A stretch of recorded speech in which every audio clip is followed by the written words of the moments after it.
Ladies and gentlemen, please welcome Morgan Ortagus of Polaris National Security and Jared Kushner of Affinity Partners.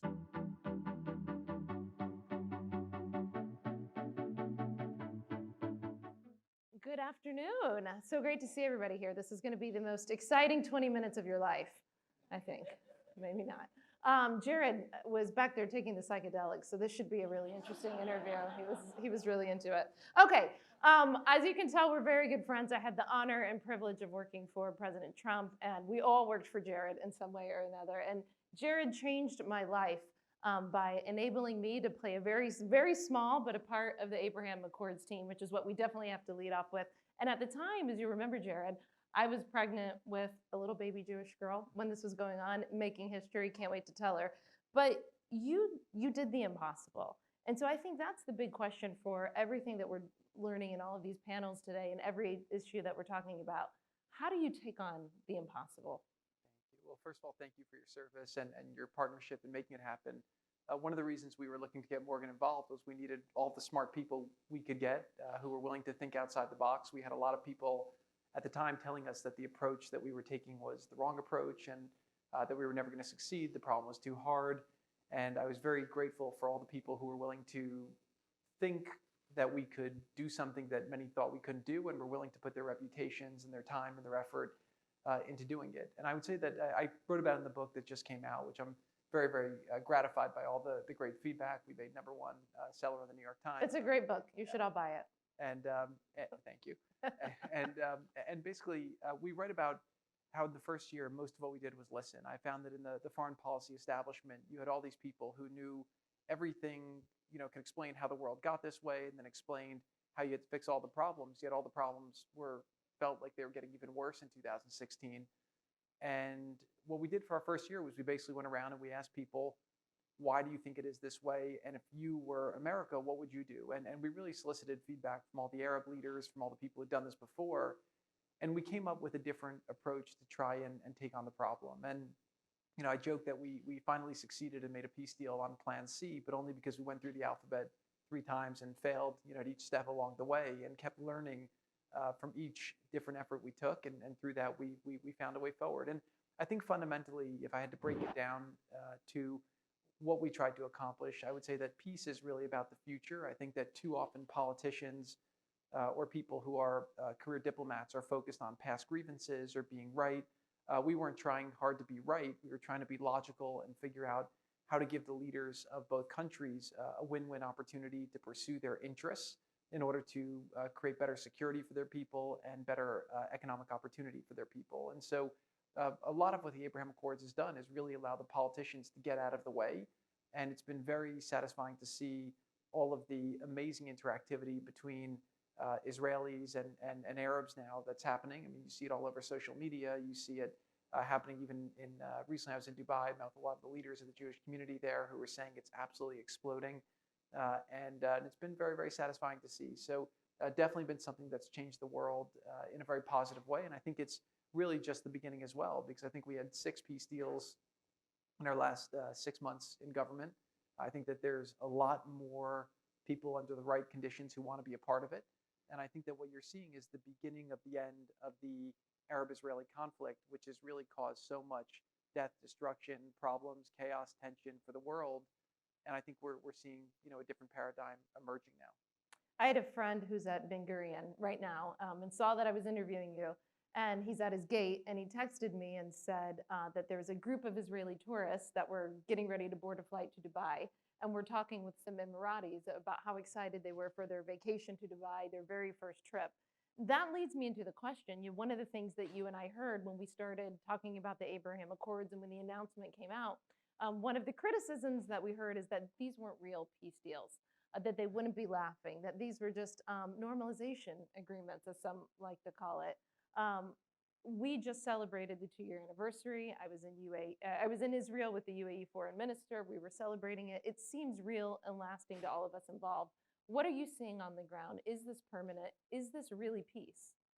So in America, I think it happened during a time of COVID, which everyone was very preoccupied with that, rightfully so. And then also because of the political dynamic, I think people were reluctant to at first to acknowledge that under President Trump, something happened. I mean, when President Trump ran in 2016, all the media and all the experts were saying that if he was elected, we'd have World War III. And then, along the way for 3 years, they criticized every single thing we did, saying that you're going to cause wars in the Middle East. You're doing it the wrong way.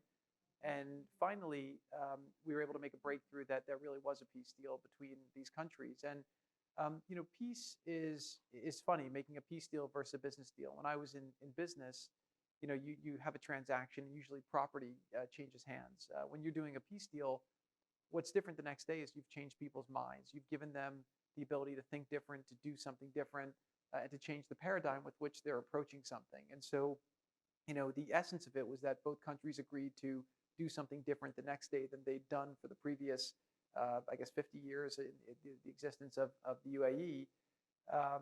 And what was amazing after that, and I write about this in the book too, is just how did we make it actually happen, right? So you didn't realize that you couldn't make phone calls from the UAE to Israel, right? It's 972 and 971 as country codes, but they couldn't connect. If you want to wire money from one country to the next, you couldn't do that. So we had to figure out, how do you do all these things? I mean, even we talk about the flight.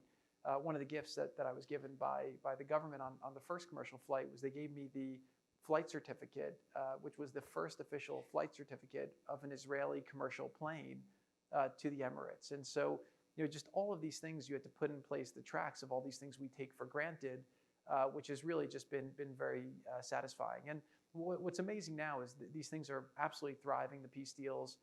The people are very enthusiastic about it. I think it's been 500,000 Israelis who have now traveled between Israel and the Emirates, and each one of them is really becomes an ambassador of the Accords. And so the Accords are growing and thriving, and I think that that's really a testament, right? You see in Washington all the time, a leader will come in, he'll sign an executive order.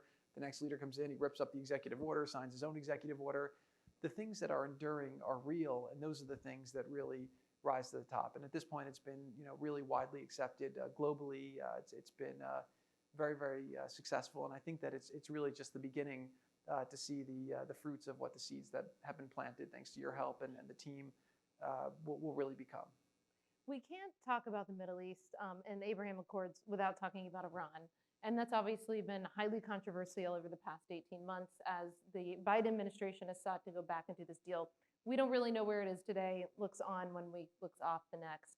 If the Biden administration does go back into the JCPOA, will that help, hurt, or have no effect on the Abraham Accords? I think there's always a range of outcomes, right? So foreign policy, I learned it's not like every completion of a problem set is the beginning of a new paradigm, which creates new dynamics, which lead to a different range of outcomes. So right now, if you go back to 2016, ISIS had a caliphate the size of Ohio. They were killing journalists. They were, killing Christians. They were, planning threats on America. They were radicalizing people online. You had the San Bernardino shooting, the Pulse nightclub shooting here in America. Syria had a civil war. 500,000 civilians were killed. Yemen was destabilized. Libya was destabilized. Iran was flush with cash, funding the Houthis, Hezbollah, Hamas. I mean, it was a total mess. And after the deal that America did with Iran, a lot of America's strongest allies in the region felt very betrayed, and they were actually starting to look to China to say, we maybe have to start a new chapter in how we think about our defense architecture. And then what's happened now is the Middle East is a fully different place. So you have linkage between Israel, UAE, Bahrain. Bibi Netanyahu went to Oman. That was with the former Sultan Qaboos. So there's opening there. We have the GCC rift, which is now resolved between Qatar and Saudi Arabia. Egypt, I think they've been putting a lot of effort into their economy, much more stable than they were 5 years ago. I think the inflation, the wheat prices, the oil prices, that's hurt them. But the vision that we were trying to create was a security architecture from Haifa to Muscat, where you basically had an area of security, right? Then you can create commerce. So when Iraq had its problems, that crushed the Jordanian economy because they lost the route from Baghdad to Amman. And then when Syria had their problem, they lost the trade route from Damascus, and then they had all the refugees coming in. So I think that if you don't have a good economic prospects for people, it creates a real challenge. And so when I was learning about the Middle East at first, people were saying it's a difference between Shias and Sunnis. But what I learned very quickly was the fundamental difference in the region was leaders who wanted to create a better life for their people where they could maximize their potential, and leaders who wanted to use scapegoating or religious justifications to stay in power in order to, I guess, further their own aims, but often at the expense of their people. And so I think right now the Iranian government, after the Trump years, was very, very badly financially hurt. So they were out of foreign currency reserves. We had their oil daily trading down from like 2.6 million to 100,000 barrels a day. So that really was crushing their economy. Their military was very depleted, which again took some time after all the infusion they got from the horrible Iran deal that was done before. And I think that if there's a deal done now, the region is much more stable than it was in 2016. So the territorial caliphate of ISIS isn't there. Iraq is much more stable today than it was. You have much more connectivity between Israel and the Gulf. You look at leadership in Saudi Arabia, much more stable, purposeful. The amount of economic investment that's going into that region from the high oil prices has also been pretty incredible. So the biggest fear that we saw was that a lot of people were using, if you looked at ISIS or Boko Haram, they were basically using the fear of radicalization to the threat of Israel or the false threats to the mosque in order to try to recruit and radicalize youth. Today, a lot of the youth in the region, they're saying, we want to build startups, we want to build companies, there's economic viability. And the Middle East, if you think about from 2001 to 2021, China became an economic powerhouse. The Middle East went backwards because they spent all their money on bullets instead of bridges. And so I think that the region is very poised for exciting growth period, very centrally located to Europe, America for trading, and obviously Asia, where there's a ton of organic growth. And so I think it's going to be a very exciting time. And I think that they have enough economic stability and military stability to be able to at least have a counterbalance. But I do hope that the administration doesn't do anything that will put a lot of serious jeopardy that will then create a nuclear arms race in the region, because you don't want that. That wouldn't be good for anybody. So I guess I'm an optimist by nature. It's one of the gifts my mother gave me, but I think that it could withstand that. I think it will too. Although I think the Saudis said to me in 2010 that the Iranians would eat grass if they had to in order to get a weapon. So we'll see. The deal will be tested. Let's stay on the international space, because you had so many successes in the administration, and people forget how many trade deals actually that you were a part of negotiated. So I was trying to remember them all backstage. We had USMCA, which was Mexico and Canada, China, South Korea, Japan. I may have forgotten one. But on the subject of trade, again, you were taking deals that people said couldn't be renegotiated or would be incredibly difficult. Things that take 8 to 10 years to negotiate, and you guys got that done in a few years. Yeah. So again, I give, first of all, the credit goes to President Trump on that. We were just talking backstage about UK, how they're saying that now that they're not going to give Liz Truss a trade deal. And I think that it's because trade deals are really hard, right? I think this administration, you're not seeing them look to take risks where they didn't. I think that maybe Trump didn't understand how complicated getting into a trade deal would be, but it's kind of zero sum by nature, especially when you're renegotiating something, because by definition you're taking business from them, or you're having to give something to get something. And so these trade deals, where we create a lot of uncertainty, caused a lot of agita for the U.S. economy. Trump had all of his political allies, whether it was the farmers or the Senate or the House, everyone going after him. And it's not like he said, okay, let's do one, let's do another. He tried to do all of them at once, which was pretty epic. But I give a lot of credit to Bob Lighthizer, who was, again, everyone who's read the book has said that he's one of their favorite characters. And he's a brilliant mentor and probably the only person on the planet who could have implemented President Trump's vision for trade in the way that he did. But I think he created a very good trade paradigm. And the template that we created was, number one, at the best environmental standards, best standards for intellectual property. The trade deal with USMCA, Mexico, Canada was going to bring over 500,000 jobs to the U.S. Now you're seeing all the plants, the battery factories, the car manufacturing factories, all being done in the U.S., not in Mexico anymore, like what was happening before the deal. It should add about 0.5 point of GDP to our country, perpetuity. Amazing deal. And I think that what you're seeing as well is a lot of these standards that we got. So we got from Japan about 96% of what we were going to get out of TPP without actually giving up all the market access that would have destroyed us. So I still hear from some people, I wish we'd get back into TPP. And then when I ask them to explain to me why, They just say, oh, well, we have to counter China. I'm like, okay, but tell me technically how. And they never can really go any deeper than that. So technically on the mechanics of trade, Trump was very sound. He worked us like sled dogs on it. But we got amazing deals done. And I think it was very important towards resetting. But trade deals are very hard. I think that's why, and politically very risky. And I think that's why you're not going to see this administration do too much on trade. I was so lucky to be able to work with you on a number of these issues. I will tell you, I was not so grateful when you called me in to work on COVID because that was not the most fun, but it was probably one of the most important things because your team, the Operation Warp Speed team, had the impossible task, if we continue to talk about impossible things today, had the impossible task of trying to get a COVID vaccine in record time. And you not only had to move the federal bureaucracy, but corporate, private sector as well. Tell us, how did you do that? So first of all, you were a victim of success. So what I found in government was that when you found people who were very capable, you pulled them in and they ended up with a lot more work than they needed. But you always, when you were going to battle and taking on impossible things, you needed to have the best people with you. And so we were very grateful. The vaccine, there was a lot of messaging work that needed to happen because it became very political. People were saying they would never trust a vaccine that Donald Trump created or authorized. And actually they played games which delayed the FDA approval of the vaccine by about 2 weeks, which I do think, cost thousands of lives, maybe tens of thousands of lives, because at the time we were in the middle of a COVID surge. And I go through, what exactly happened in the book. But basically it was kind of in 3.5 years in. And at that point, through mistakes and through different experiences, we learned how to pull the levers of government very efficiently. And what we did with Operation Warp Speed was a couple things. Number one is we got all of the bureaucracy out of the way. We still had to work with the FDA because we couldn't fully get them out of the way because you needed to have their stamp of approval and you wanted to make sure you abided by all their safety standards.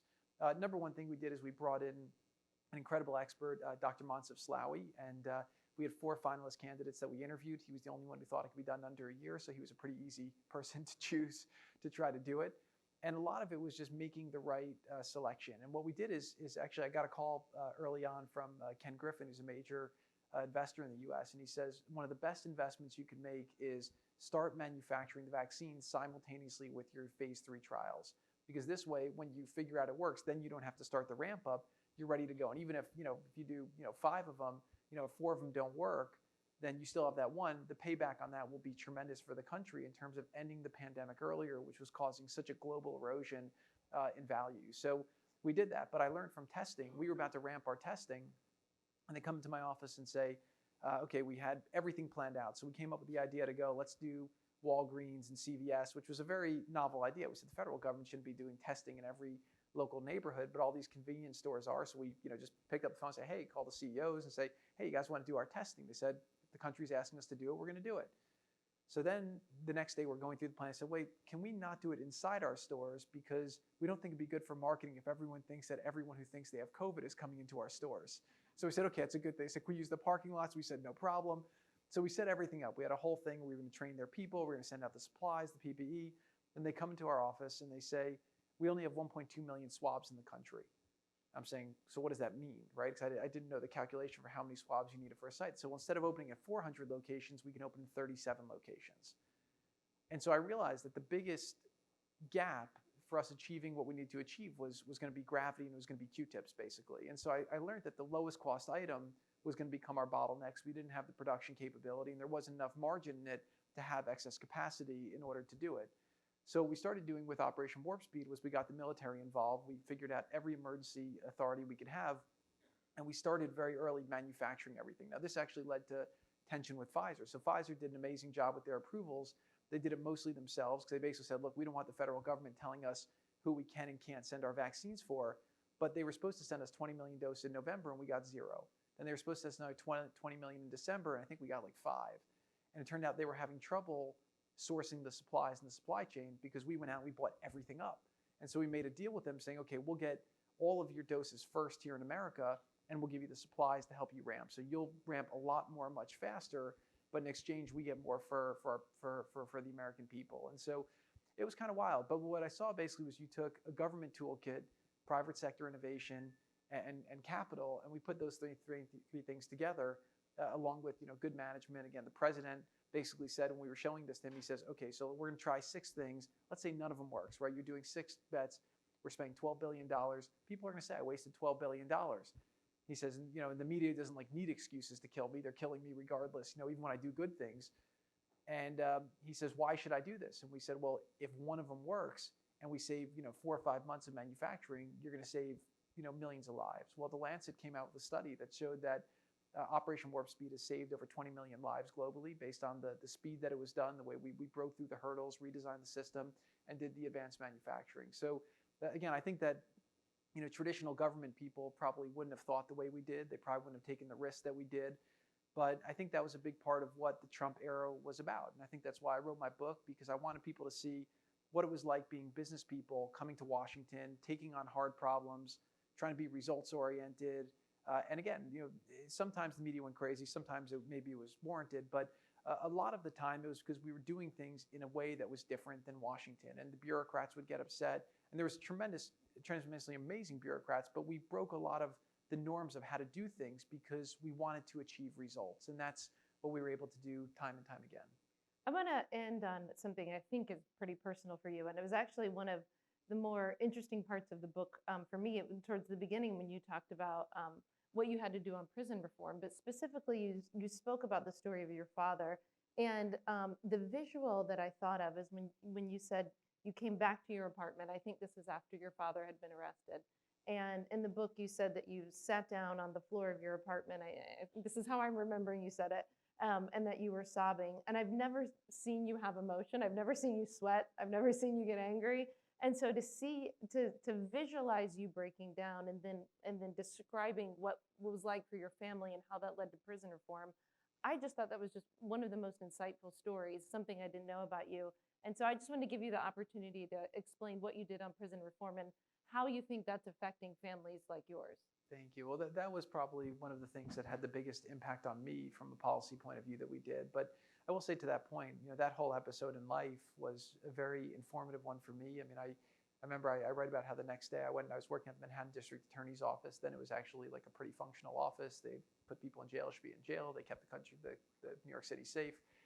And I basically, after was riding the subway home, and I just couldn't get up, and I was just sitting on the subway, and I was looking at everybody, and I was trying to imagine what their story was. And at that point, I had a big problem in my life. My family was going through a major situation. And I was looking at everyone saying, okay, this person can have a problem too. What if this person they can't feed their family? Or what if this person just lost their job? Or what if this person just found out that they have cancer? And I realized that everyone has problems, and nobody kind of wants to hear you complain about it. And so, I kind of decided at that moment that I could either be a victim, or I can say, okay, how do I put my effort towards being sad for myself or angry, or I could put all my effort towards trying to help my mother, help my father, help my siblings, help my family, help his company. And I just said, don't burn calories on things that you can't change. Put all of your effort towards the things you can change. And so when we were in government, we worked on a historic prison reform. Everyone says it was divided time. We got 87 votes in the Senate. Fundamentally, what it did was it put a lot of vocational training into the prisons. It put mental health treatment into the prisons. It put addiction treatment into the prisons, because we saw those were the things that, I think America's 4% of the world's prison population, 25% of the world's prisoners, 20% of the prison population, 4% of the global population. I think we had a 76% recidivism rate of people who would leave prison would go back to prison. So we knew where a lot of our future criminals were coming from. They were already in our prisons. And so our job was to figure out, how do we fix them so that when they go back to the communities, they don't commit future crimes? And so amazing program, big success, bipartisan.